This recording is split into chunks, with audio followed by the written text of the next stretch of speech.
Hello दोस्तों, नमस्कार। बहुत बहुत स्वागत, बहुत बहुत अभिनंदन हमारे चैनल एस्ट्रो ओमकार के। आज मैं आपके लिए एक बहुत ही रोचक विषय लेकर आया हूँ। विषय है मंगल। मंगल का राशि परिवर्तन। तो मंगल का राशि परिवर्तन जो हो रहा है, इस राशि परिवर्तन में किन राशियों की किस्मत बदलेगी और किन राशियों को रहना होगा सतर्क। देखिए, मैंने देखा हर कोई ये टॉपिक डाल रहा था, तो मैं सोचा कि ये टॉपिक मैं भी डाल देता हूँ। चलिए, आपका दोस्त, आपका होस्ट ओंकार पांडे ज्योतिष आपके सामने प्रस्तुत है। तो विषय को शुरू करते हैं।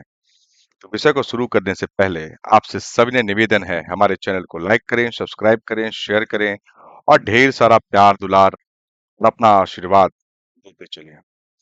चलिए शुरू करते हैं विषय को समय ना गंवाते हुए। विषय है कि मंगल जो है तुला राशि में प्रवेश करेगा। इन राशियों को किस्मत बदलेगी, इन्हें सतर्क रहने की जरूरत है। मंगल ग्रह कन्या राशि से निकलकर 13 सितंबर मतलब आज के दिन 13 सितंबर को तुला राशि में प्रवेश करेगा। तो ज्योतिष शास्त्र के अनुसार मंगल ऊर्जा, साहस, संघर्ष, जागरूकता और कर्म का प्रतीक माना जाता है। अब यह तुला राशि में आता है तो संबंधों, साझेदारी और संतुलन पर इसका सीधा असर पड़ता है। यह गोचर कई राशियों के जीवन में नए अवसर और बदलाव लेकर आएगा, जबकि कुछ के लिए यह समय सावधानी बरतने का संकेत भी देता है। कुछ राशियों के लिए यह सौभाग्यशाली समय होगा और नई संभावनाओं का मार्ग खोलेगा, जबकि कुछ को चुनौतियों और सावधानियों का सामना करना पड़ सकता है। यदि हम संयम, संतुलन और सकारात्मक दृष्टिकोण अपनाएं, तो इस गोचर को लाभकारी बनाया जा सकता है। तो चलिए बात करते हैं इसी विषय पे। सारे राशियों का एक संक्षेप मैं देता हूँ, आप उसको विश्लेषण करूंगा। मैं संक्षेप विश्लेषण करूंगा जिसको आपको समझने में आसानी हो सके। चलिए शुरू करते हैं। पहला राशि है मेष राशि। तो मेष राशि के जातकों के लिए यह गोचर कार्य क्षेत्र में लाभकारी साबित हो सकता है। करियर और व्यापार में नई जिम्मेदारियां मिलेंगी, आत्मविश्वास बढ़ेगा और पुराने प्रयासों का फल अब मिल सकता है। जो भी आपने पुराने प्रयास में आप लगे हुए थे, उन प्रयासों का फल मिलने का समय आ चुका है इन इस गोचर के दौरान में। ये 40 से 45 दिन का गोचर रहेगा। ठीक है, अक्टूबर तक जाएगा ये गोचर। तो हालांकि साझेदारी और रिश्ते में मतभेद भी संभव है, इसीलिए वाणी और विचारों में संयम आवश्यक है आपके लिए। तो विचारों और वाणी पर संयम बनाकर चलते चले। ठीक है, बात करते हैं वृषभ राशि की। तो वृषभ राशि के जातकों के लिए यह समय थोड़ा मिश्रित परिणाम ले देने वाला रहेगा। परिजनों और जीवन साथी के साथ सामंजस्य बनाए रखना जरूरी होगा। आर्थिक स्थिति सामान्य रहेगी, लेकिन अनावश्यक खर्चों से बचने की सलाह दी जाती है आपको। फिजूल खर्ची नहीं करना है। तो किसी आवेश में आकर फिजूल खर्ची में चले गए तो वो नहीं करना हो, उससे बचने की जरूरत है आपको। अगर बात करते हैं अगली राशि मिथुन राशि की, तो मिथुन राशि के जातकों को इस गोचर का लाभ आर्थिक और सामाजिक दोनों स्तरों पर मिल सकता है। नए अवसर सामने आएंगे और सामाजिक प्रतिष्ठा बढ़ने की संभावनाएं दिख रही हैं, परंतु फालतू खर्चों से बचना होगा। साथ ही स्वास्थ्य पर ध्यान देना भी आवश्यक है, अन्यथा थकान या छोटी मोटी परेशानियां हो सकती हैं। तो आपको बचना किस चीज से है? फिजूल खर्ची से बचना है और अपने स्वास्थ्य का विशेष ध्यान देना है, नहीं तो परेशानी में पड़ सकते हैं। चलिए बात करते हैं कर्क राशि की। कर्क राशि के लोगों के लिए मंगल का यह गोचर पारिवारिक जीवन और घर परिवार से जुड़े मामलों में सक्रियता बढ़ाएगा। संपत्ति कार्यों में सफलता मिल सकती है। कि प्रॉपर्टी का खरीद बिक्री या कि संपत्ति से रिलेटेड कोई भी काम हो, उसमें आपको सफलता मिलने के आसार दिख रहे हैं। हालांकि घरेलू विवाद और मानसिक तनाव से बचने की आवश्यकता है, तो इस पे बिल्कुल ध्यान देना है। घरेलू विवादों से बचना है, घरेलू विवादों को कम करना है। आप कोशिश करें कि घरेलू विवाद विवाद आपकी वजह से पैदा ना हो। चलिए अगली राशि की बात करते हैं, सिंह राशि। सिंह राशि के जातकों को अपनी वाणी और व्यवहार पर विशेष ध्यान देना होगा। इस समय संचार और संवाद से जुड़ी गतिविधियां बढ़ेंगी। नौकरी और व्यापार में आपको नए अवसर मिलेंगे। तो बस बी अलर्ट, अवसरों को हाथ से जाने नहीं देना है, लपक लेना है उसको। अवसर मिलेंगे तो उसको लपकना पड़ेगा, नहीं तो बहुत कंपटीशन है मार्केट में। ठीक है, लेकिन विवादों से बचना है। विवाद कहीं भी नहीं करना है। वाणी पर संयम बनाकर विवाद नहीं करना है। वाहन चलाते समय सावधानी रखना बिल्कुल ही आवश्यक है, क्योंकि चोट चपेट लगने की भी संभावनाएं दिख रही हैं, तो वाहन सावधानी से चलाना पड़ेगा।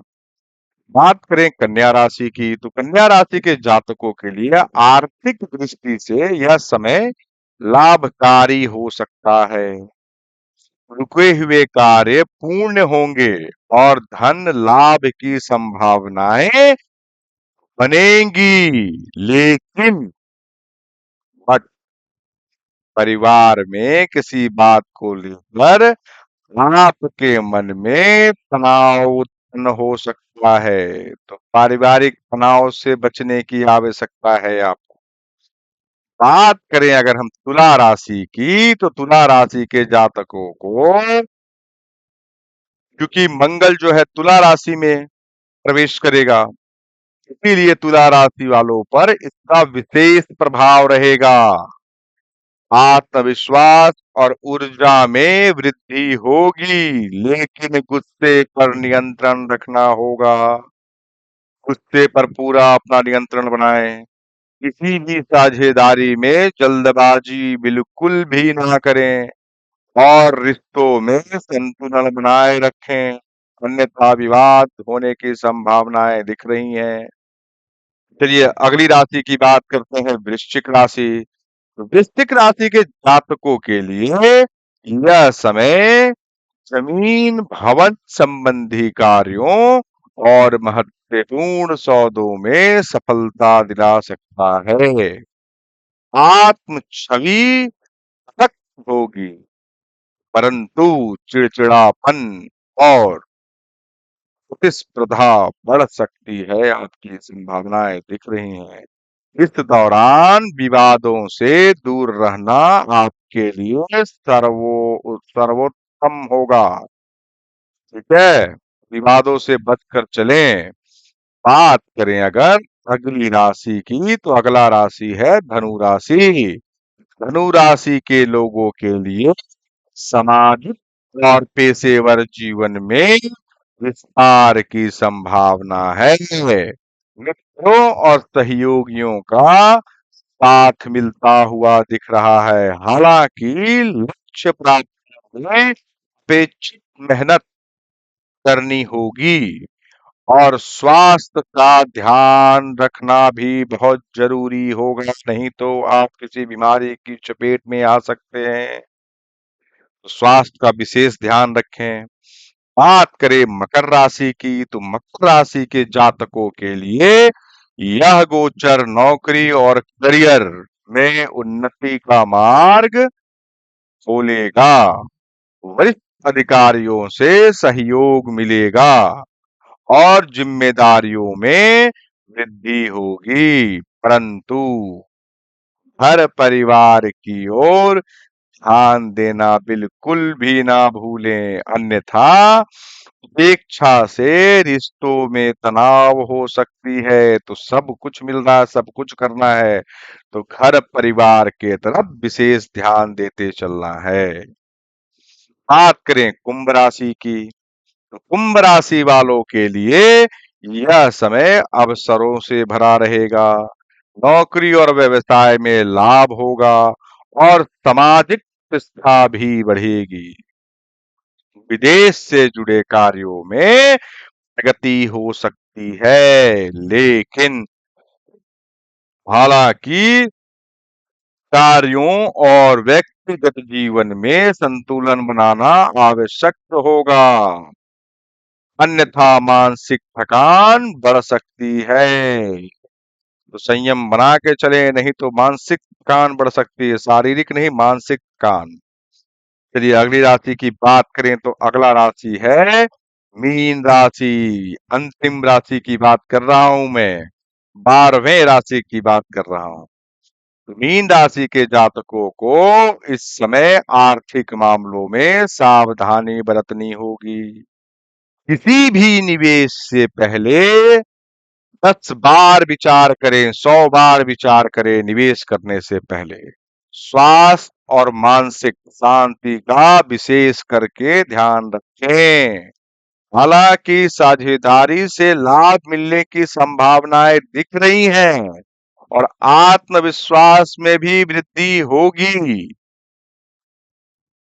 ठीक है, तो आपको बस अपने स्वास्थ्य और मानसिक शांति को बनाए रखने की आवश्यकता है।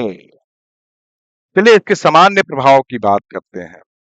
तुला राशि में मंगल का गोचर अधिकतर लोगों को साझेदारी और रिश्तों पर ध्यान देने के लिए प्रेरित करेगा। को प्रतिस्पर्धा और तनाव का सामना करना पड़ सकता है। कुछ के लिए यह समय आत्मविश्वास और नए अवसरों का होगा। स्वास्थ्य की दृष्टि से गुस्सा, तनाव और छोटी दुर्घटनाओं से बचना, ये हर राशि के लिए बोल रहा हूं मैं, बहुत जरूरी है। अगर मैं उपाय और सलाह दूं इसके बारे में, तो मंगल गोचर के दिन अथवा मंगलवार को हनुमान चालीसा का पाठ करें और लाल मसूर या लाल वस्त्र का दान करें। क्रोध और वाणी में संयम रखें, रिश्तों में स्पष्ट और सकारात्मक संवाद बनाएं। योग, ध्यान, संतुलित आहार और पर्याप्त नींद से मन शरीर को स्वस्थ रखें। समय प्रबंधन करें और कामों की प्राथमिकता तय करें। फिजूल के कामों से और खर्चों से बचने की आवश्यकता रहेगी। तो ये रहा पूरा मंगल का जो राशि परिवर्तन जो हो रहा है तुला राशि में, कन्या से निकलकर तुला राशि में आज के दिन ही 13 तारीख को। तो ये क्या सावधानियां बरतनी है और क्या आपके साथ होने वाला है, ये सारा विश्लेषण मेष से लेके मीन तक मैंने आपके सामने किया। आशा करता हूं कि मेरा विश्लेषण आपको पसंद आएगा और आप उसी के आधार पे अपनी प्लानिंग कर पाएंगे इस मंगल के गोचर के दौरान। चलिए इसी के साथ में अपनी वाणी को, मेरा बोलना आपका सुनना अगर सार्थक है, तो हमारे चैनल को लाइक करें, सब्सक्राइब करें, शेयर करें और बेल आइकन नोटिफिकेशन बटन को दबाना बिल्कुल भी ना भूलें। और साथ में ऑल ऑप्शन भी है, उसको भी क्लिक करें कि जो भी वीडियोस में डालता हूं आपको समय पर वो वीडियोस प्राप्त हो सके।